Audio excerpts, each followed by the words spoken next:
All right, my friends, we're gonna have a little mini power class. I'm sorry if the video's a little bumpy. Um, it's important. The difficulties that you endure pain you very much.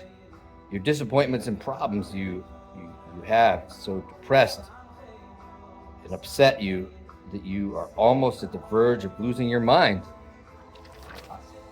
Nevertheless, do not retain your dismal attitude. Our holy sages have said, all who turn towards pain will find that pain towards turns them. The Midrash Gadita says a person, that's what they just said, a person must endeavor to find the consolation that lies in the midst of the pain.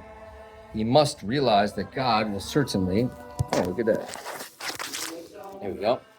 That God will certainly better his situation and that all will be well if he will not despair in any manner whatsoever. So strive to find some comfort in the midst of your vexations. At the very least, matters are no worse than they are. Contemplate the plight of others who have suffered misfortune. Then you will discern that God deals with you kindly and compassionately. Discover the good that lies in your woes. Then your problems will be solved. Do not despair even when your suffering is overwhelming. You must believe that a person can escape from any darkness if he only desires to do so. All he need do is say to himself at times, all will be well. Everything will be okay. Everything will work out fine. Everything will turn out just fine.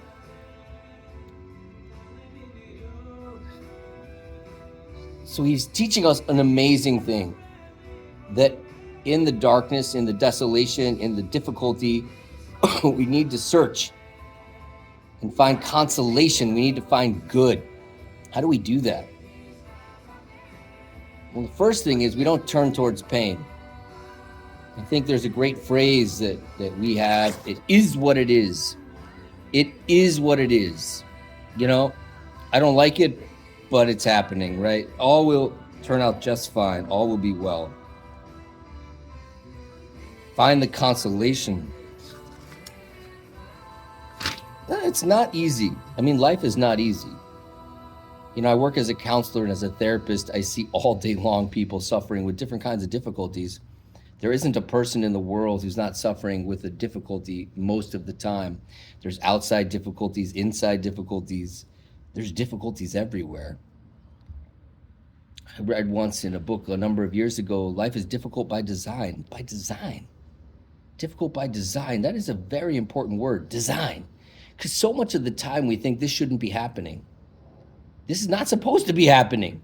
And we think this is not supposed to be happening. Instantly we push reality, like we push it away, and we're sort of saying like, I don't want this. I don't like this, which is understandable. But when we deny reality, we end up caught inside like this maze of there's no way out. But if we say it is what it is,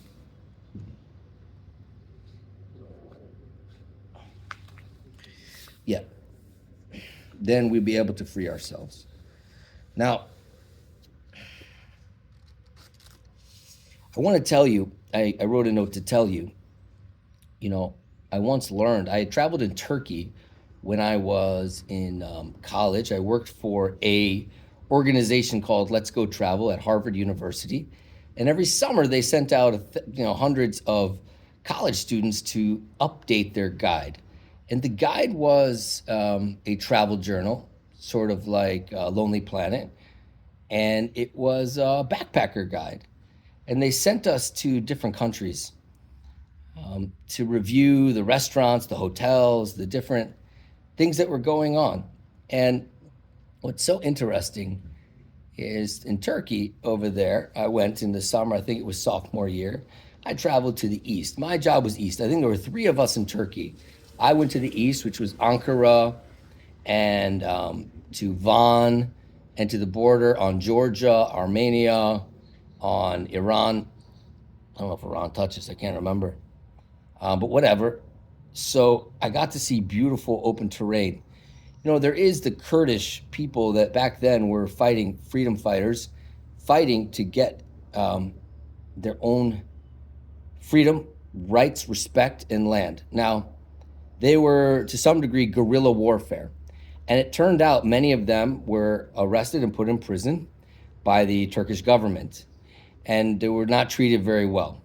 And somebody did a study on people who were arrested randomly versus these Kurdish soldiers who were put in prison for their maybe acts of violence, but some not, some just civil unrest.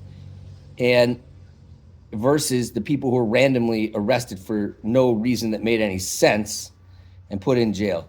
And it turns out the PTSD levels, the trauma levels of the people who were put in jail for being freedom fighters versus the PTSD for the people who were put in jail for no reason was very shockingly different. Like, of course, as you might guess, the ones who were put in jail for no reason had very, very bad outcomes.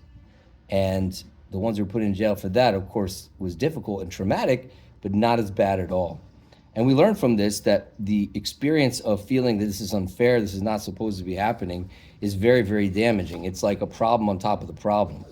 And so when we're stuck in depression and different kinds of inner exiles, we need to understand that this is by design. And we're supposed to be here. I know that's hard to accept, hard to understand, something to think about. And there's a lot of possibilities as why. The great spiritual masters teach us that we're each sent to the areas that we are for a mission, some type of job that we have to do, some type of fixing, rectification, something. But we're here for a reason. I wanted to ask you a question. I came with a tool to share.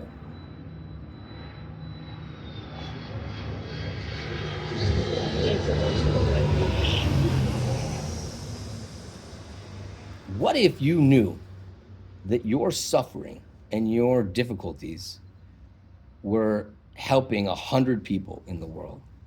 What if your difficulties were helping 300 people in the world? What if your difficulties were helping 500, 1,000, 2,000? Would it be easier to accept? What if you knew what you were going through and you're challenged to accept depression, to accept suffering, to accept panic, to accept what's happening? I mean, we would try to change it and uplift it, but your efforts to heal it and deal with it, heal and deal and heal, we're helping people in the world, for real. I'm not kidding. Would it be easier to manage? What if it was 5,000, 10,000, 20,000? Would it be easier to accept? I once asked someone in a session, if you knew that what you were going through was instead of your sister, would it be easier to manage? She said, of course. I wouldn't want my sister to go through this. I'll take it. She loved her sister so much. Her little sister, little sister. So it's possible. And if you buy into this, which I think is very real, you could think about it, then it's a way to consider and meditate on not turning to the pain. The pain turns to us. Instead, to really just accept that what we're going through is important and significant, and it's something that can really help other people. And there are lots of other reasons that are possible. Sometimes we're learning about things that we'll need later. Sometimes we're cleaning off mistakes that we made, karmic mistakes. Sometimes we're learning about other things. Or it's like, I know a family where the daughter, being depressed, got to stay with the family and have dinner every night for 2 years, which never would have happened because she was 19, she was 20, then 20, and then 21. There's just so many reasons, and they say is that really we don't find out reasons till much later, but believing that this is all part of a plan is so important. And if that's hard for you to believe, there's steps to come before that. If we don't really believe it, okay. But whatever it is, all will be well. All will work out fine. And this is something that we need to internalize, something we need to work on. So, is there anything else I wanted to share? I don't think so. Right. He says in the last paragraph, you must believe that a person can escape from any darkness if he only desires to do so. All he needs to do is say to himself at all times, all will be well. So, how is that possible? He will escape any darkness? What does it mean to escape, and what does it mean to do that? So, the question I have, is it possible that the escape itself is experiencing the good and the consolation? Is that enough? Sometimes, when a person's able to experience the good of something, it's already enough. Because what is the real problem of these experiences? For the most part, it's the suffering. Now, if I don't have suffering and I was really enjoying the fact that I was stuck at home, then it becomes a vacation. It becomes relaxation, you know.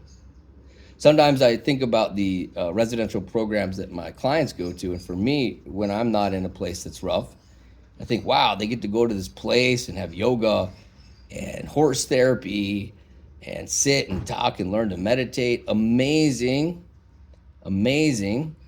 So that's amazing for them. And I think, oh, what a vacation that would be. What a vacation. So the main thing is we need to search inside the pain, inside the D days for the good and the consolation that's in there. Not simple, and we may need to work together. So thank you for listening. If you're still listening, have a good day. God bless.